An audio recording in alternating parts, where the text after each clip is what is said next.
Hello and welcome back to the Movie Memo Recaps. Today we are going to recap a 2018 movie titled Blackwater. Please be advised that there will be spoilers ahead. In the opening scene, we are introduced to a CIA agent named Wheeler arriving at a motel. There, he meets Melissa, another undercover CIA agent.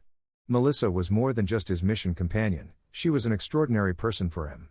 They were supposed to protect a drive with sensitive documents, but Melissa, who missed Wheeler so much, decided to take a break and spend time with him. She reassured Wheeler that the drive was safe. The next morning, Melissa left the motel to fetch breakfast, leaving Wheeler behind to prepare for their next assignment. While preparing, Wheeler heard a knock on the door. He opened it, thinking it was Melissa, but it was actually a gang of armed men who barged in and attacked him. Wheeler quickly grabs a dongle, which is part to the drive and the drive can't be accessed with it.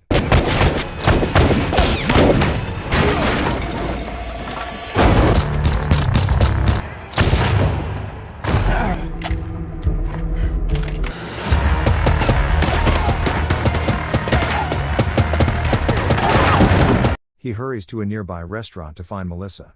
When he sees her, he hurriedly orders her to get to their car so they can escape. But trouble follows them when a group of armed guys begins shooting at them. While running for safety, Melissa realizes that the drive has fallen while on the run. Without thinking, she rushes back to get it. However, Melissa sustains a gunshot wound while trying to get the drive. This leaves her prone, with Wheeler unable to save her. Meanwhile, Wheeler is sheltering behind the car, but he has run out of shots and feels cornered. After seeing Melissa getting killed, Wheeler makes a difficult decision because he sees no other options. He decides to flee and leave the battle behind. Wheeler then contacts his handler, Drummond, and report the situation. Drummond provides him an address where they could meet, 30 miles east of Mobile. He advises Wheeler to be extremely cautious and guarantee that no one follows him. When Wheeler arrives at the meeting place, he discovers Drummond already dead from a gunshot wound. Suddenly, armed men surround Wheeler and left with no chance to escape, he gets arrested and injected with a sleeping agent. The squad is led by Ferris, a sad top official searching for the drive. In the midst of the turmoil, intelligence agent named Rhodes appears. Rhodes is Wheeler's supervisor, and he is aware of his skills. Rhodes tries to persuade Ferris that Wheeler is not an ordinary agent and would never conduct something like this. Ferris believes Wheeler caused the deaths of other agents and is selling information to the enemy. As Ferris and Rhodes approach a busy harbor, Ferris encounters another group of armed CIA agents, led by a man named Kingsley. Kingsley explains that the CIA operates a black site prison aboard a submarine. Two teams operate the submarine, technicians ensure its proper functioning and CIA agents oversee the captives. These teams have agreed to stay out of each other's way unless there is an emergency. The submarine's security is really tight, so there is nothing to be concerned about. Wheeler wakes up after being unconscious for several hours. He looks around, puzzled, and realizes he's in an unfamiliar environment. Soon, another inmate named Marco informs him that they are on a submarine. Wheeler feels dizzy and has migraines since he is unfamiliar with being underwater. We meet Taylor, a hard-working CIA rookie who wants to advance in her career on board. When Taylor learns that Ferris is visiting the submarine, she briefly prepares herself in the hopes of impressing him. Taylor works with her colleague, Ryan, and they are both members of the team in charge of the convicts. As soon as Wheeler awakens, Ferris tells his crew to set up an interrogation room. Ferris even encourages Taylor to watch, claiming it is a rare opportunity to witness how things are done. Ferris does not waste time when Wheeler arrives. He demands to know where the drive is, but Wheeler calmly replies that he does not have it. This makes Ferris furious. He accuses Wheeler of shooting Drummond and claims that he knows more than he admits. Wheeler denies everything, making Ferris even angrier. Ferris threatens Wheeler, suggesting he will inject him with a medicine that could put him in a coma. Taylor gets nervous, she knows Wheeler isn't just any agent, he's a legend who she saw during her training. She also understands that no amount of danger can shatter his spirit. Ryan tries to console Taylor, encouraging her to be cool. Meanwhile, Ferris becomes increasingly agitated and plans to use progressively harsher measures. But just as things get tense, Rhodes enters the room. He stops Ferris and proposes to negotiate with Wheeler instead. Despite his irritation, Ferris agrees to allow Rhodes some time to talk. Rhodes then made an effort to convince Wheeler to turn over the drive. Rhodes claimed that Wheeler was the only person who could access the secrets within it. Wheeler was first hesitant to reveal the location of the dongle. However, due to Rhodes' status as his superior, Wheeler agreed to reveal the location where he concealed it, as long as they were alone. Rhodes consented to the arrangement. Rhodes abruptly turned on Ferris and shot him. Rhodes quickly assumed control of the interrogation and all of the CIA personnel on the submarine. Meanwhile, Taylor and Ryan were returning to the interrogation room. They were astonished to realize how things had changed. Ryan was injured during the chaos. Wheeler seized the opportunity to strike back against Rhodes and his squad. Then he escaped by running through the submarine. While running, Wheeler ran into Taylor and Ryan. He hastily conveyed to them that he was not their adversary and did not intend to harm anyone. At that point, Rhodes realized Wheeler was with Taylor and Ryan. Rhodes called out to Taylor, demanding that she hand over Wheeler. But Wheeler cautioned Taylor not to listen, claiming Rhodes would harm both of them if she did. Instead of trusting Rhodes, Taylor chose to act as if Wheeler were her prisoner. She took him away to avoid suspicion. Following Wheeler's disappearance, Kingsley directed his staff to extensively monitor the submarine's CCTV system to track Taylor and Wheeler's movements. Meanwhile, Taylor led Wheeler to the locker rooms and urged him to explain what was going on. Wheeler told them everything. He stated that Rhodes had betrayed everyone and commandeered the submarine. Wheeler intended to fight back against Rhodes, even if he had to do so alone. However, he pleaded with Taylor and Ryan for assistance, confident that they would assist him in stopping Rhodes and preserving the day. Wheeler needed assistance in contacting someone outside. Taylor told Wheeler that the only way to communicate was through the control room, which was risky to access alone. Meanwhile, Rhodes spoke with Kingsley to figure out Wheeler's next move. Rhodes anticipated Wheeler would go to the control room for assistance. Wheeler and his squad eventually arrived at the hallway leading to the control room. But something was peculiar because the chamber, which was always guarded by 3 people, was completely empty. Taylor became suspicious and decided to investigate the room first. What they didn't realize was that, under Kingsley's orders, the control room personnel was lurking, ready to trap Wheeler. At first, they assumed Taylor was alone. Taylor found out that the control room agents had cut the communication system down. There was no way to send a request for assistance. She wanted to dig deeper, but Wheeler had a terrible feeling and told her to come back. Taylor would not listen and remained in the room, so Ryan attempted to get her to leave. At that point, Rhodes realized Taylor was with Ryan and Wheeler. A gunfight erupted almost immediately. Tragically, Ryan was shot. Then Wheeler returned fire, helping Taylor escape. Despite the pain, Wheeler had to leave Ryan behind to protect Taylor from the flying gunshots. Taylor and Wheeler escaped once more, infuriating Rhodes. Kingsley's rage was further fueled by the loss of some of his teammates during the fight. Unfortunately, Ryan did not survive, which left Taylor devastated. She blamed Wheeler for leaving Ryan behind, claiming that it was his fault she had lost her companion. Wheeler tried to calm her down, stressing that they needed to concentrate on their next plan to survive. At the time, Wheeler and Taylor needed a method to communicate with the outside world, and the only location they could do so was in the operator's room.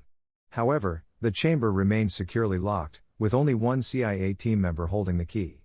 After some thought, Wheeler decided they needed to sneak in secretly. Soon, Wheeler and Taylor arrived in the engine room. Taylor devised a cunning plan to get the technicians out of the operator's room. She told Wheeler that they could adjust the pressure in the submarine's pipes, causing a leak. Wheeler agreed to help, and Taylor's idea was successful. The pipes began to leak, and the technicians panicked. The technicians immediately reported the leak to the submarine captain, Darrows. The captain directed them to go check the leak.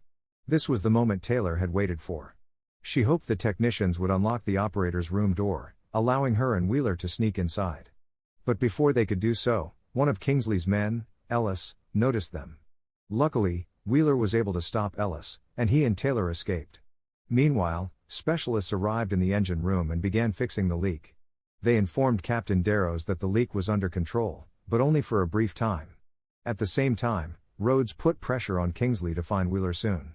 Rhodes was concerned that Wheeler might escape the submarine, but Kingsley advised him to remain cool. He reminded Rhodes that the submarine was deep underwater, with minimal communication. Kingsley assumed Wheeler would not be able to leave that easily. Currently, Wheeler and Taylor were in the medical room.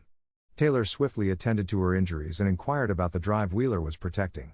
She couldn't see why Wheeler would sacrifice his life for it. Finally, Wheeler indicated that the device included sensitive intelligence documents that might do significant harm if they fell into the wrong hands. He also stated that the drive was not with him. Rhodes was just intimidating Wheeler, attempting to get him to give the location. Wheeler was now organizing a larger attack on Rhodes. But because it was just him and Taylor, Wheeler decided to seek assistance from Marco, who was imprisoned in a cell. Marco was not an average prisoner because he was a German Special Forces soldier captured by the Americans. Marco first refused to help since he saw no gain in doing so. But Wheeler was able to broker a bargain, and Marco eventually consented to join them. Meanwhile, in the control room, Kingsley saw Marco's cell had unlocked. He instantly realized Taylor was behind it. At the same time, Captain Darrow intended to adjust the submarine's trajectory because he was concerned that the leaking pipes might worsen, leading the submarine to sink. Rhodes disagreed with the proposal, so he and Kingsley separated to handle the two issues. Kingsley directed Rhodes to focus on convincing the captain to stay below, while he went to examine the prison hallway with 3 of his men. As they searched, the first squad of guards discovered Taylor lying on the floor, believing she had died. They approached the cell, unaware that Wheeler and Marco were preparing to fight back. A furious battle erupted.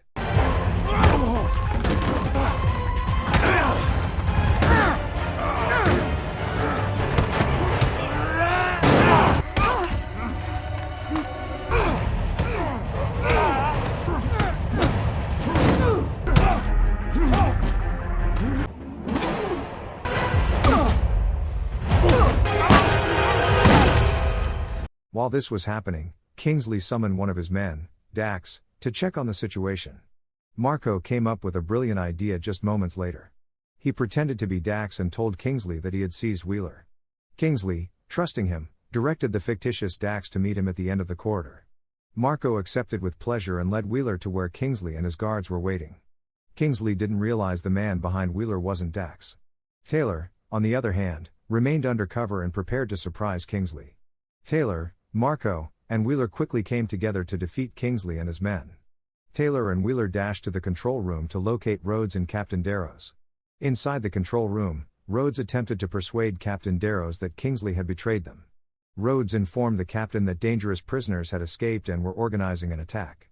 He asked the commander not to change the submarine's depth. After assessing the situation, Captain Darrows opted to maintain the submarine's original depth. Shortly after, Wheeler and Taylor entered the control room. Wheeler attempted to convey to the captain that he was not a threat. He presented himself as a special agent on a mission and stated that he wanted to get to the surface soon. To demonstrate his good intentions, Wheeler even offered to hand over his firearm. Unfortunately, as the captain was starting to trust him, Rhodes threatened the captain, scaring the entire crew. Rhodes also requested that Wheeler drop his weapon. Wheeler first declined, but then, unexpectedly, Melissa entered the room. Melissa, who everyone assumed had died, was alive. It turned out she hadn't been shot at all, but it was all intended to fake Wheeler into believing she was dead. She had been persuaded by Rhodes to work with him, hoping to get a share on the price. When Melissa showed up, Wheeler was bewildered. He couldn't hide how much he missed her, but he didn't allow his emotions to hold him back. Wheeler secretly triggered the communications system to seek assistance from outside sources. Taylor realized what Wheeler was doing and decided to distract Rhodes and his men to allow Wheeler additional time. Wheeler eventually agreed to share with Melissa the location of the drive. He revealed that it was in his personal safety deposit box. Melissa left Wheeler as soon as she received the answer. Meanwhile, Taylor fought against Rhodes. Wheeler rescued Taylor just in time, and the two of them escaped the submarine together. Armed CIA agents met them when they reached the surface. Wheeler was arrested on the spot as Taylor urged them not to shoot because they were also agents. A few weeks later, the CIA contacted Wheeler and Taylor to report on the hostage situation aboard the submarine. Taylor was surprised to learn that her bravery earned her a promotion to special agent and a formal partnership with Wheeler. Melissa, disguised as someone else, went into a bank. She came to collect millions of dollars from Wheeler's account. But just when she believed she was safe, Marco emerged and shot her. Surprisingly, Marco had also fled the submarine. Marco was now free and had paid off Wheeler the favor of freeing him. Thanks for watching. If you are new, don't forget to subscribe for more of these recaps. Until next time, have a nice day.